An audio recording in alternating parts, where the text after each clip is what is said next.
Donc en fait, comme c'est une croisière, pas obligatoirement d'agrément, il y a beaucoup d'articles bateaux, cirés.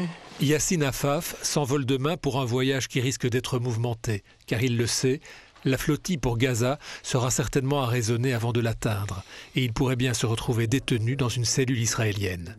Il sera à bord d'un des 2 voiliers français qui s'élancera dimanche d'un port de Méditerranée. C'est des voiliers achetés d'occasion, voilà. Je vous présente le premier bateau qu'on a acheté pour l'association Wave of Freedom France. Un bateau qui a pour objectif de briser, comme vous le savez, le blocus imposé à Gaza. L'idée, c'est de forcer ce blocus, c'est de permettre l'entrée massive d'alimentation à Gaza. Comment? En faisant une grande opération médiatique, en emportant avec nous aussi des denrées alimentaires et des médicaments, qui, hélas, risquent d'être compromis si on se fait arraisonner, comme les précédents bateaux. 44 pays ont répondu à l'appel, 1 à 2 bateaux par délégation. Voilà, donc ça constitue déjà une flottille assez gigantesque. Parallèlement à sa carrière de chirurgien au CHU de La Réunion, le docteur Affaf a participé à de nombreuses missions humanitaires partout dans le monde. Depuis le début de la guerre à Gaza, il s'y est déjà rendu à 2 reprises. Vous dites, Yassine, vous avez fait beaucoup de missions humanitaires, c'est le pire que vous ayez jamais vu. Ah oui.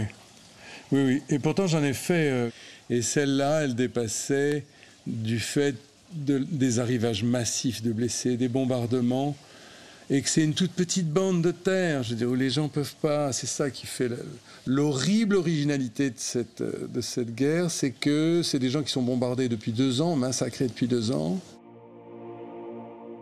Ça, c'est à l'hôpital, donc l'hôpital de campagne de la Croix-Rouge, et avec le petit salaire qui a été amputé au-dessus du genou.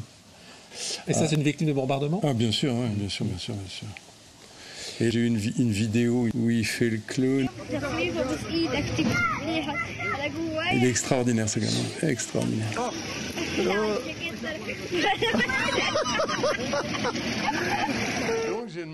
Demain, Yassine Affaf emportera dans ses bagages un drapeau réunionnais. Le drapeau de la Réunion qui sera arboré sur l'un des 2 bateaux. Car les bateaux français de la flottille pour Gaza ont été largement financés par des dons réunionnais, de la communauté musulmane notamment, 50 000 €. Le docteur Affaf, lui, espère que cette opération fera enfin bouger le monde.